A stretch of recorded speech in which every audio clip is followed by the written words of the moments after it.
Dear students, आप सभी का क्लास 4 की साइंस की क्लास में स्वागत है। कल हम लोगों ने लेसन 4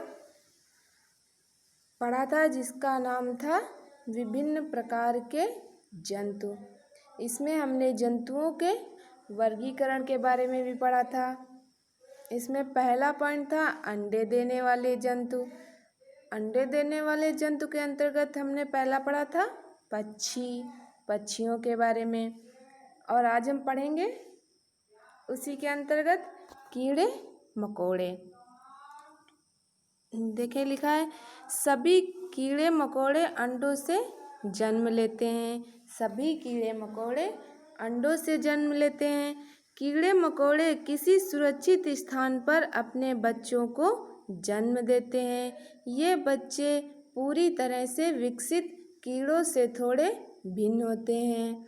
इन्हें पूर्ण विकसित होने पर 3 स्तरों से होकर गुजरना पड़ता है। इन्हें पूर्ण विकसित होने पर 3 स्तरों से होकर गुजरना पड़ता है। इन स्तरों को पर्ण पतन कहा जाता है और इन स्तरों को हम पर्ण पतन कहते हैं।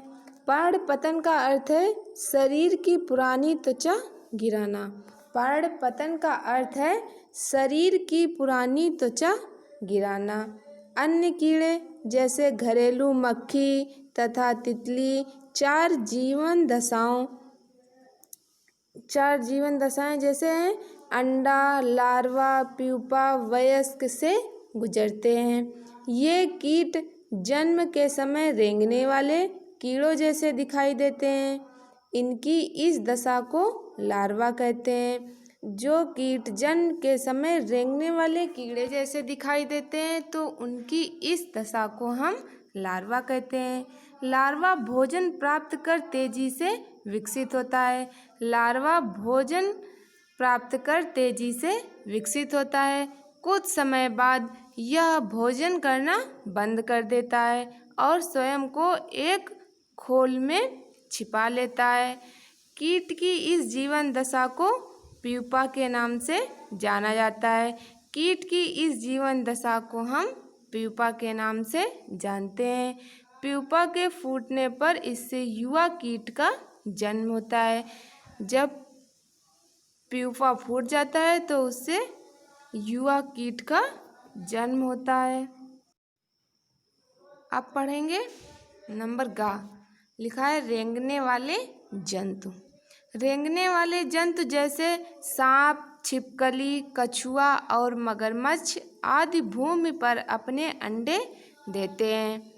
सांप, छिपकली, कछुआ और मगरमच्छ ये सभी रेंगने वाले जंतु हैं और ये अपने अंडे भूमि पर देते हैं और अंडे देकर अपने निवास स्थान में लौट आते हैं।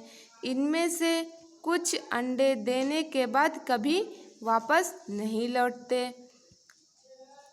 अंडों को सूर्य से गर्मी मिलती है। तो अंडे देने वाले जंतु के आधार पर किन किन के बारे में हमने पढ़ा। नंबर 1 पक्षी, फिर कीड़े मकोड़े, फिर थर्ड है रेंगने वाले जंतु। अब हम सेकेंड नंबर पढ़ेंगे स्तनधारी जंतु।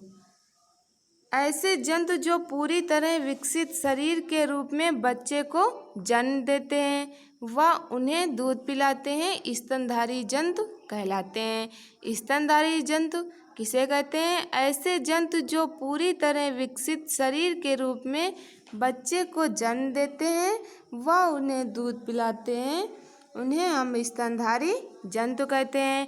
स्तनधारी जंतु पृथ्वी पर पाए जाने वाले जंतुओं में सबसे अधिक विकसित प्राणी है। स्तनधारी जंतु पृथ्वी पर पाए जाने वाले सभी जंतुओं में से सबसे अधिक विकसित प्राणी है।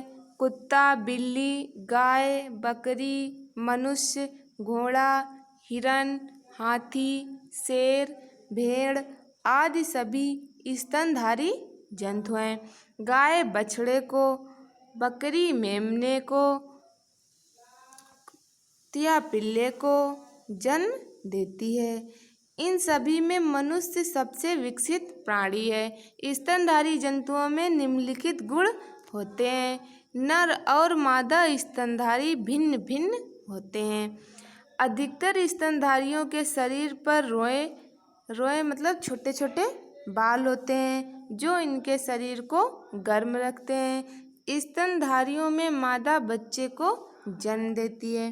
स्तनधारी जंतुओं में मादा जो है अपने बच्चे को जन्म देती है।